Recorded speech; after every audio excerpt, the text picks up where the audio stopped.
All right, so lesson 7, we have 3 roots this week: urb, agra, and semi, okay? We're going to start with urb. What does urb mean? City. Urb means city. So go ahead and add that in your notebooks, that urb means city.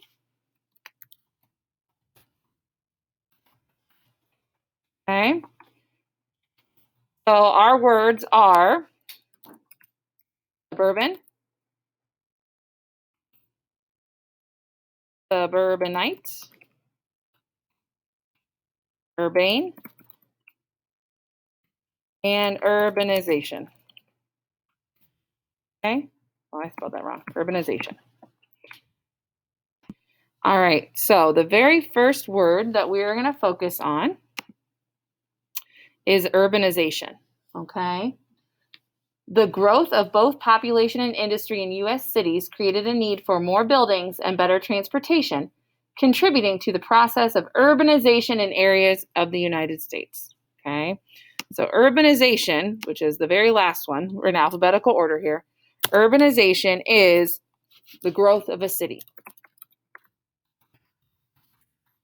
So if you have an area and the city is like booming and more buildings are going up and sidewalks are going and restaurants are coming up, that is urbanization, okay? The city is growing. All right, the next word that we have is suburban. Over time, the suburban lifestyle became popular with people who wanted to live near, but not in a city, okay? So suburban is an area near a city. An area near or on the outskirts of a city. So for example, Mrs. Kane lives in Greene, that is very close to the city of Akron, so it is a suburban area, okay? All right, the next word that we are going to use is suburbanite, and it says suburbanites, comma, those people who live in the suburbs, comma. So it tells you in the sentence. That's how context clues work sometimes, is it'll tell you the definition in the sentence. So suburbanites, those who live in the suburbs, often commute to the jobs in the cities. So a suburbanite is, what does it tell me it is? What's a suburbanite? Yep, someone who lives in the suburbs or near the city. Yep, a person who lives in the suburbs or in the outskirts of a city.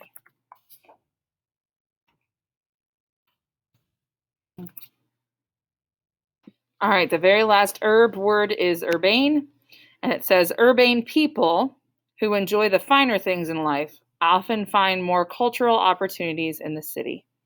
Okay, so an urbane person is somebody who is like a city dweller, okay? There we go. A person who is a city dweller, okay, I don't know what's happening. Person who is a city dweller, they're a fancier type of person. They're very dignified, okay? A fancy and dignified person. An urbane person is somebody who's very fancy. They live in the city. They have a certain lifestyle that they need to have. Our next root is agra, okay? And we are going to look, and that tells me that agra means what? Somebody tell me what agra means. Not quite. Make sure you're looking at agra. Field, okay? It means field, okay? And we only have 3 words that go with this one. So whenever you see agra within a word, you know that it has something to do with field. So the first one is agrarian. The next one is agribusiness. And then the last one is agronomy. The one that I always think of with this is agriculture. Okay, that is like probably the most well-known one. But that will help you remember that agra means field, okay?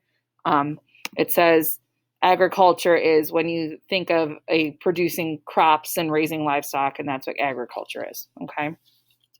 So we're going to look at the first one. In the early days of the United States, most people lived an agrarian lifestyle, supporting themselves by cultivating the soil and raising livestock. So what is agrarian lifestyle? What do you guys think it means to be agrarian? Yes, sir. Yeah, you're self-sufficient. You're living off the land. Yep. So we'll say that would be the agrarian lifestyle. So just the word agrarian means relating to farming lands or fields.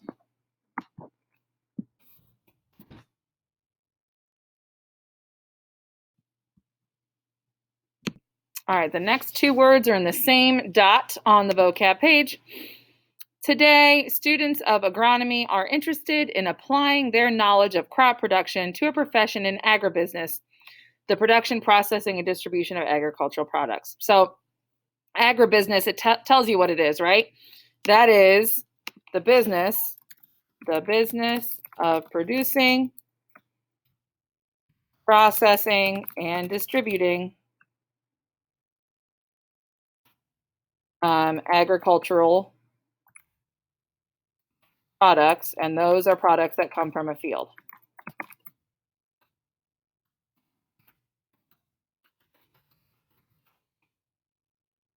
And then we are going to revisit that sentence and figure out what agronomy is. Today, students of agronomy are interested in applying their knowledge of crop production, agronomy. Well, it makes me think of like biology or astronomy, okay? Agronomy is the study or the science of like crop production or understanding fields. So we'll go with the science of crop production or farm management. So maybe you, at some point, your goal in life is to have your own farm and make a business out of it. If you would want to, you could study agronomy in college to help you understand how to run a business and have all those things. The last root, figure out my computer here. There we go. Is semi. What does that mean? Yes, dear. Half. Okay. Semi means half. The words that we have are semicolon, semiconductor, semifinal, semi-monthly,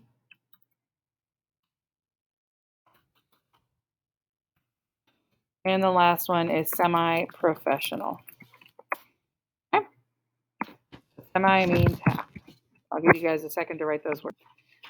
All right, so if we look at the vocab list, reminds you to think of a semicircle, which is half a circle, okay? I need 2 volunteers. I need somebody to play Marta, and I need somebody to play Jen. Somebody to play Marta, somebody to play, not all of you volunteer at once. Come on. I need a Marta and a Jen. Again, your enthusiasm is contagious. I need a Marta and a Jen. All right, looks like Mrs. Kane is going to be Marta and Jen. So Marta says, did you apply for the job at Reinhardt Electronics, Jen? Working with semiconductors seemed like a good fit for you. There are certain kinds of minerals that conduct electricity better than an insulator, but not as well as a metal. Since they are used to make transistors and integrated circuits, you would be great for the job. Jen says, well, I went for an interview, but the person who interviewed me criticized me for using a semicolon incorrectly on my resume. Marta, it's important to use punctuation marks correctly. However, it's easy to forget some of the rules. When do you think you might hear about the job? Jen says, this company only hires new employees semi-monthly or every 2 weeks. So if I don't get hired, it won't be, or if I do get hired, it will be for 2 weeks. Marta, I know there are a lot of people applying for the job, but I bet you'll at least get another interview. Jen says, I hope so. In school, I was a semi-professional athlete, so I got paid a bit for running in track. I made it to the semifinals, but didn't get to the finals in one meet. So I know what it feels like to get that far in a competition. I really want to win this job. All right, let's learn these words, shall we? The first word is a semicolon, and she got in trouble for using the semicolon incorrectly on her resume. What is a semicolon?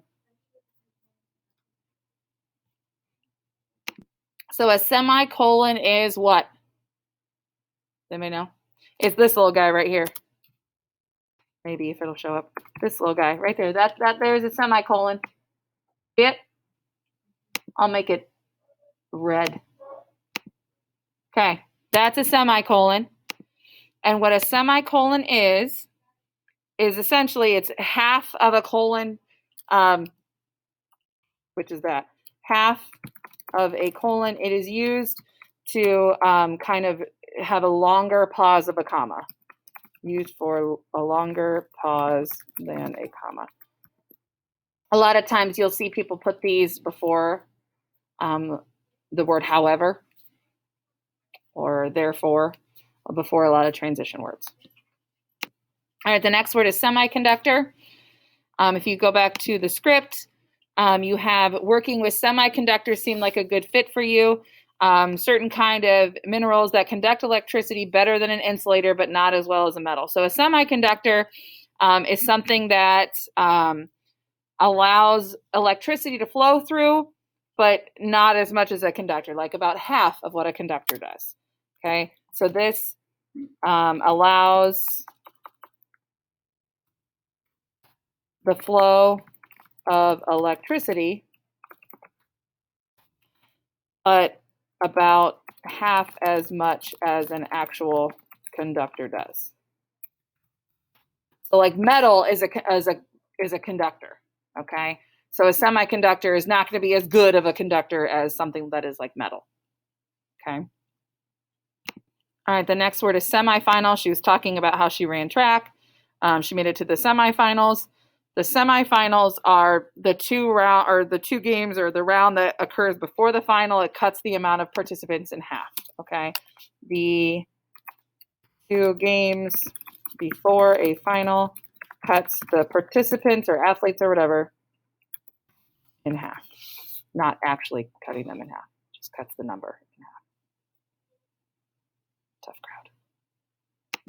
All right, semi-monthly, she was talking about they hire new employees semi-monthly or every 2 weeks. If something is semi-monthly, it happens, essentially they cut the month in half and it happens every 2 weeks, okay? Cutting the month in half. Sometimes stores will have semi-monthly sales. Sometimes they'll have semi-annual sales where they cut the year in half and they do it every 6 months. So semi-monthly is half of the month, okay? And then the last one is semi-professional. She said she was a semi-professional track athlete. Semi-professional means it's a part-time professional. It's not like your full-time job. You're not LeBron James. It's somebody who is like partly professional athlete, okay? A part-time professional athlete. So essentially, you're spending about half as much of your time being a professional athlete as like an actual professional athlete would. You probably still get paid if you're semi-professional, clearly, because you're a pro, but it's probably not going to be your only job. All right, so now we're going to give you some time to work on your vocab list. So I'm going to show you what that looks like and what you're going to do. So on Schoology, if you look, it is the Lesson 7 vocabulary assignment. You'll click on that. And then when it opens up, it is going to look like this. 3 sections because there's 3 roots. So for the very first section, this one's for the herb, okay? Choosing 2 words from the list. Here are the words on the list. Write a question for each that shows that you understanding the meaning of the word. So don't just say, what does it mean to be suburban? You could say something like, how long have you lived in a suburban area? And then maybe the response would say, well, I've lived in the area right outside the city for about 4 years. Okay, so you want to make sure that you show the context that you understand those words. List 2, it says write a sentence using each of the 3 words from the list. So you can have 3 separate sentences. You can have 1 sentence. You could have 2 sentences, but you are writing sentence or 2 or 3 using each of these 3 words. Okay. And then this bottom one for semi, remember that means half. You are going to define the word. You're going to find a picture on Google for half. You're going to find 3 additional words that you can use membean. That is in the vocab folder. And then using 2 of the list words, which are right here in red, you are going to show the meaning by writing them in a sentence or 2. Okay? This is going to be due on Wednesday this week. And then you will have a vocab mastery quiz on Friday that is 5 and 7. Okay? All right, we'll give you some time to get started.